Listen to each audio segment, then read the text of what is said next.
the magic, I should say, around Coalition for Food and Health Equity is that no great thing can be done alone. This is gonna hurt. It's time for the Suffering Podcast. Because I do know your behavior is directly correlated to what you eat. Mm-hmm. Now, if you talk to any teacher who teaches in the inner cities, and I'm not ragging on the inner cities, but because it happens in the suburbs too, but there's a higher concentration in the inner cities where the kids are very poorly behaved. Mm-hmm. And that has a correlation to garbage food going in, garbage out. Mm-hmm.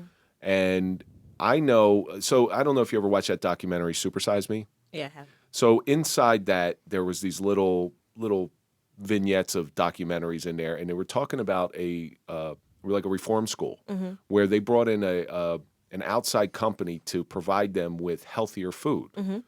And they watched their behavior change overnight. Mm-hmm. Do you think that's something? Do you think there's any merit to that? I think a couple of things. I think one geography that gets left out the conversation around food access and food security are rural communities. And food apartheidism, food deserts certainly exist in our very rural communities as well. Amish country, they got to grow what they eat. That's just a tough life. Lancaster. The grocery store's 4 miles away by horse. That's true. Yeah. So that's one thing. But the second is that when it comes to access to healthy food options, consistent access to healthy food options and options that, someone needs to grow and be strong, what we know is that when it comes to children, a child who's experiencing food insecurity, it is going to, what's the word that I want to use? It has a direct impact to their socio-emotional and cognitive development, right? Wow. If you're not getting... She's going to blow De Palma's mind with that sentence right there. When he listens to this, you're going to be able to hear his head explode. His lips going to hit the floor. So when a child doesn't have, number one, access to a regular consistent diet, right? Then it's not going to allow their body, their brain to develop in the most healthy and strong way. So that's just first, consistency to options, let alone healthy food options. But then also healthy food options, right, that we know would markedly help in just the space of preventative health, right? Just being able to live a healthy life and also have what you need, not putting in overly refined food and things like that, which there's studies out there that show that, unfortunately, food options here in the States that have a lot of refined elements in it and things like that. Processed food are designed to trigger the pleasure centers of the brain, right? Exactly. Addictive. So yes, somewhere in the 60s, the food companies realized that I can get people to eat more food more frequently by increasing the amount of processed materials in there. Mm-hmm. Mm-hmm. So it's crazy. Yeah. So with these overprocessed foods, food items, fast food, from your fast food to your Oreo cookies, right? They're cheap too. They're cheap, right? They might last a little bit longer depending on what the item is, but also the science behind how they're created is tricking our brain, right? To get happy and get comfortable, right? Immediately. And become sedentary. Will become sedentary or just continue to access and eat those things versus helping our society, helping people eat healthier options that aren't designed to trigger those pleasure centers and instead allow your body's hormones to tell it, hey, I'm eating and I'm full and I don't need anything else, right? So there's a science behind all of this. There's one thing, Dr. Carter, that people are going to listen to this and everybody's going to agree with exactly what you're saying. Mm-hmm. But I guarantee somebody's sitting out there and go, well, you know what? I'd love to eat healthier, but Whole Foods is freaking expensive. And that's a very, very, very real thing. Yeah, food is expensive, right? Food is expensive. And then let alone whole food, a Whole Foods market, but then also even organic food, right? So let's just even talk about the economics of food. When we say, hey, yeah, eat healthier, if someone goes out and buys a bag of kale, they're going to have to eat that kale within 2 days, right? Which then just from a weekly desire of wanting to bring more kale into your diet, we've now increased the cost for that family to eat healthier, right? So there has to be very meaningful conversation around food cost if we want to engage in preventative health strategies just around nutrition, right? Well, we've touched on so many different issues here. We touched about the psychology behind food. We touched about the health issues behind food. We touched about the economics behind food. And this is a very broad problem you're tackling here. It's like a huge, broad problem. That's why I'm busy. You guys said I had to turn my phone off. But, my thing is the ever-changing idea of food. Like we talked about it before. The food pyramid. So, yes, right? We talked were about younger, that. yeah. And we talk, I mean, it's come up back in the day. They used to say that egg whites was great for you and don't eat the yolk and all that stuff. Now they say the yolk is good for you. I mean, it's an ever-changing, you never know what's right and what's wrong anymore. Have you ever heard the term breakfast is the most important meal of the day? Of course. Do you know who started that? Who? McDonald's or egg companies? Charles Kellogg. Yeah. Kellogg cereal, which was designed to sell more cereal, which the reason I don't know if you know the story about it, the reason he designed Kellogg's cornflakes was he thought food had a direct correlation with sexual behavior, and he wanted to curb sexual behavior, so he figured bland food would curb sexual behavior. It's a really interesting guy, strange, really, really strange, but so that food pyramid in the 50s and 60s was created by companies, just the same way the dairy industry inundates. We don't need dairy. Our bodies don't need. Yeah, it's good. Milk is good, but we don't need dairy past infancy. We're one of the only creatures on the planet that drink milk after infancy. But the dairy, good in vitamin D. It's not a good source of vitamin D. Does milk really make your bones stronger? No, you got to drink a vat of milk before you get the proper vitamin D in it. So it's those advertisers, and they're all chasing the money, and they want to sell their product. Where you're kind of going against the grain, you got an uphill battle with your nonprofit. Well, my dad. One of the last things my dad told me before he died was, "You're tough." So that's what he said. Leeja, you're tough. And strong-willed, I can see that. So how are you, Dr. Leeja Carter, going to change this? That's the beauty of Coalition for Food and Health Equity. One of the magic, I should say, around Coalition for Food and Health Equity is that no great thing can be done alone, and that's why it's called the Coalition. And so, how are we going to play our part in transforming what health should look like, what wellness opportunities should look like? First, we tap into the technology of community. And what that means is that looking at things from an economic framework. I was going to say, is it community specific? It's wherever we land in the community, But looking at things when we're talking about food insecurity, exercise apartheid, access to mental health services, all these things that integrate to help someone live healthy. We don't want to put a Band-Aid on any one thing. We want to get to the root of the issue. And the root of it is economic inequity, economic injustice, right? What are the causes and the conditions that are constantly recreating a system and an environment where people don't have what they need to live healthy and whole lives? So for us at the Coalition, we look at this through a microeconomic framework, meaning tapping into our local neighborhoods, right? Our local small businesses, and converting them into being what I like to call changemakers in health.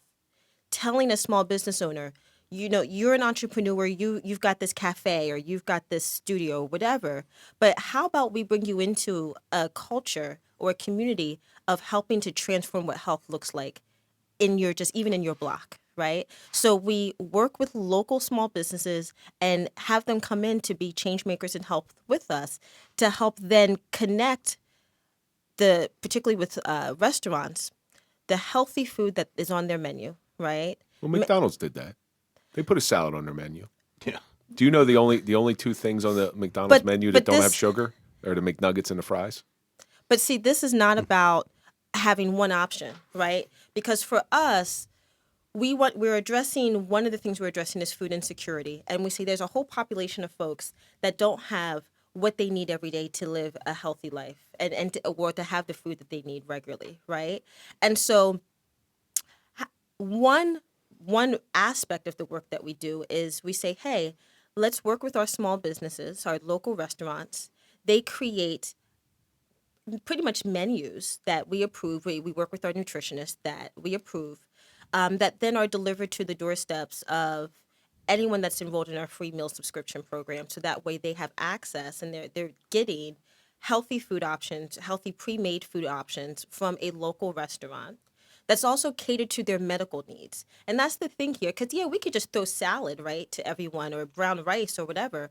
But if someone, is pre-diabetic or if someone has a particular medical condition, that's not helpful for them, right?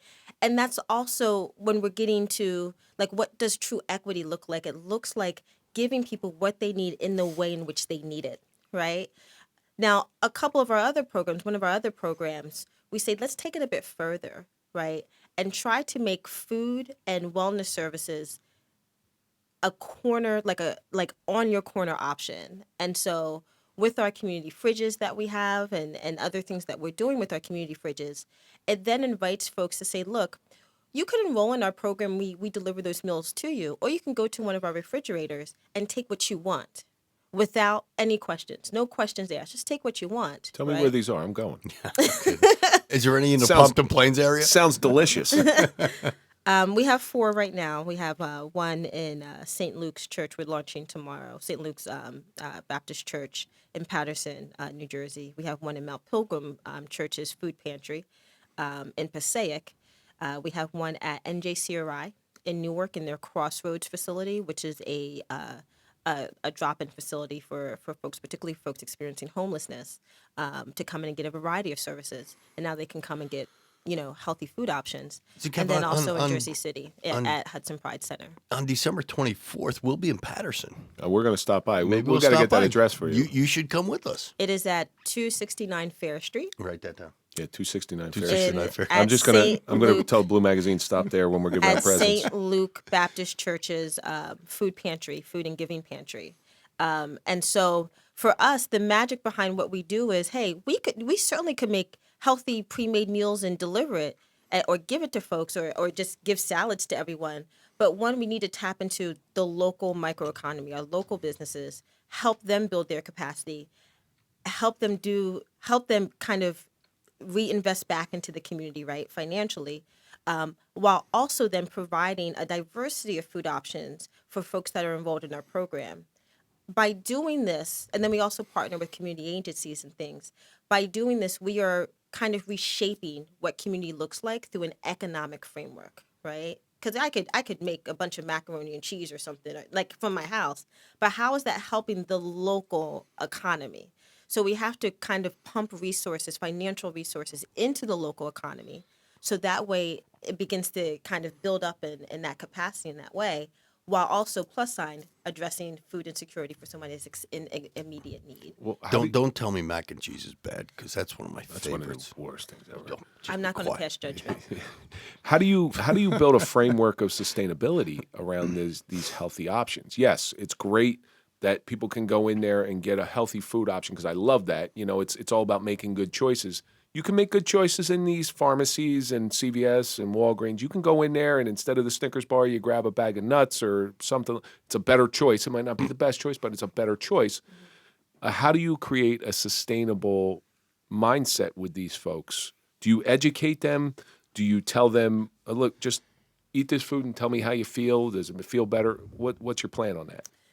Well, there's a couple of answers to your question. I mean, the first, when it comes to our community fridges, our Ujama community fridges, the beauty of that is that it's also leveraging technology in order to advance both food and nutritional security, but then also other forms of health needs. We have a couple new programs coming out.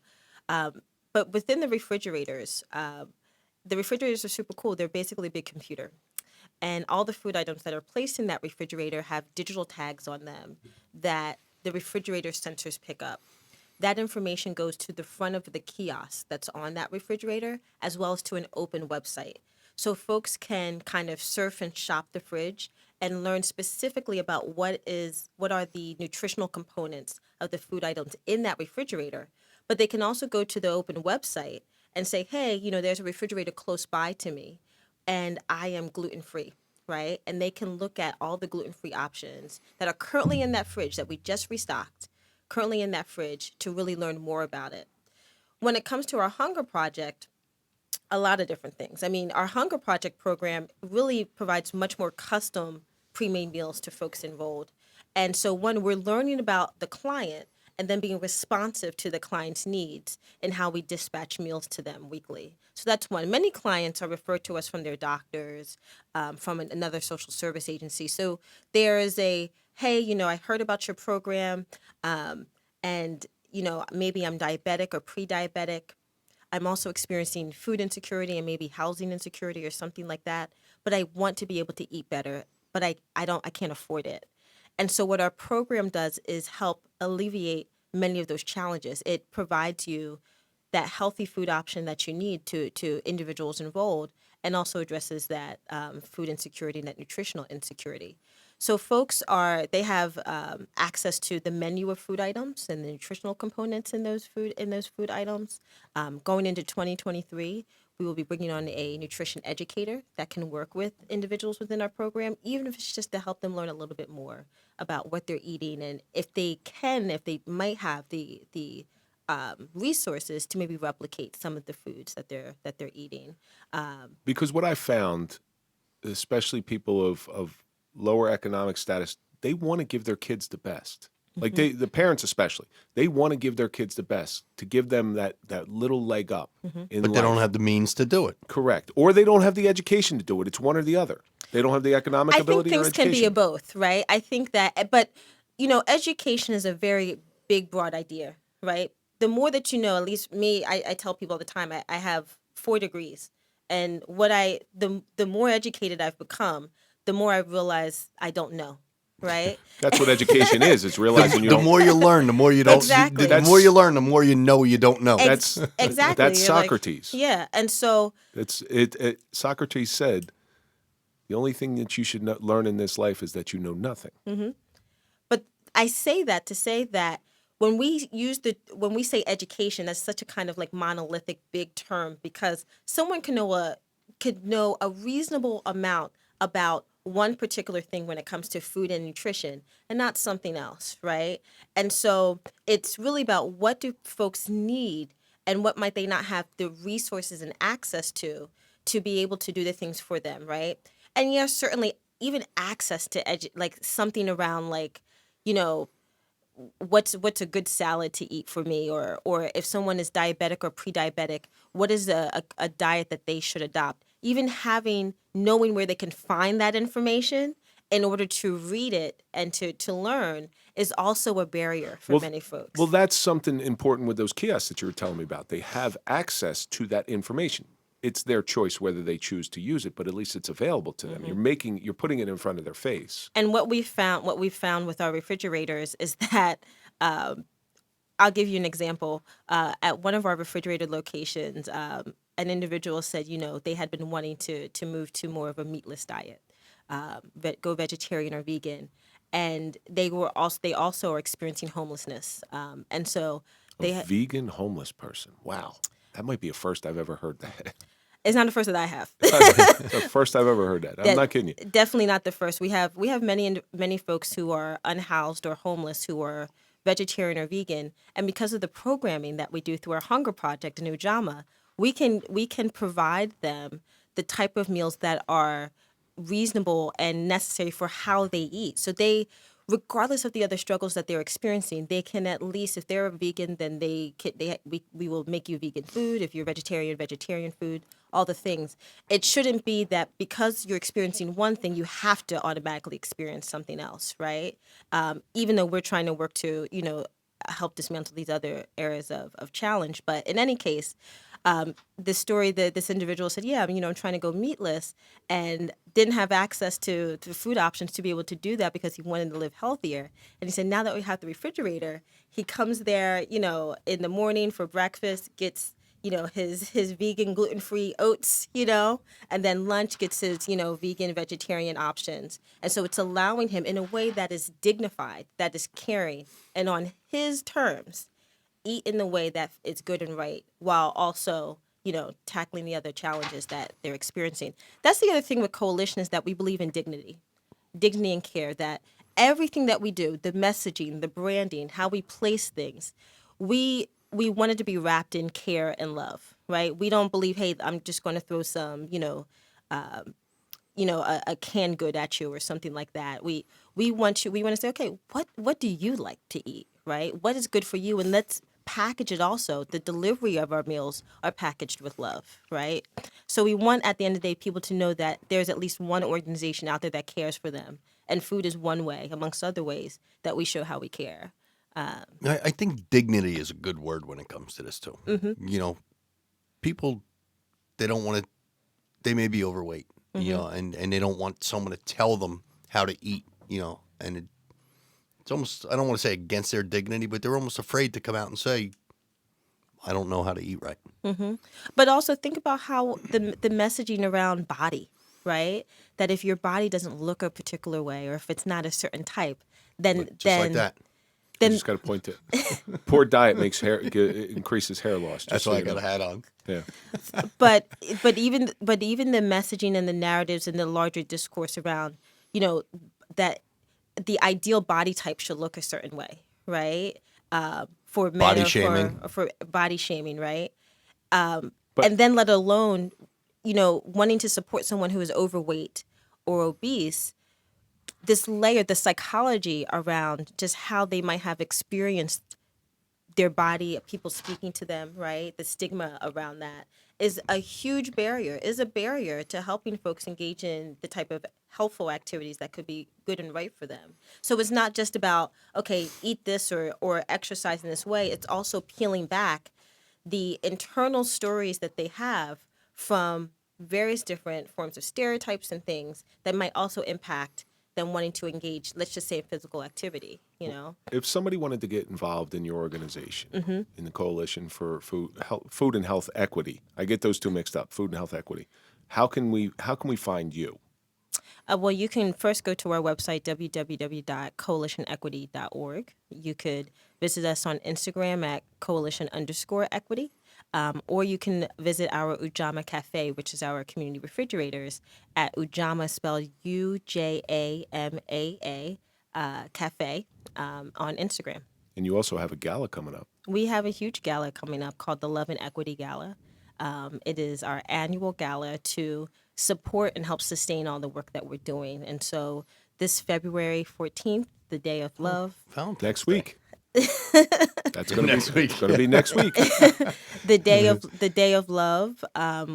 We invite people to come and celebrate the work that we've done the past year, but to just have a good time. I mean, one thing that Coalition is known for is good food. So you're going to be serving it's going to be catered by Burger King? Yeah. It's going to be catered by a wonderful, delicious caterer.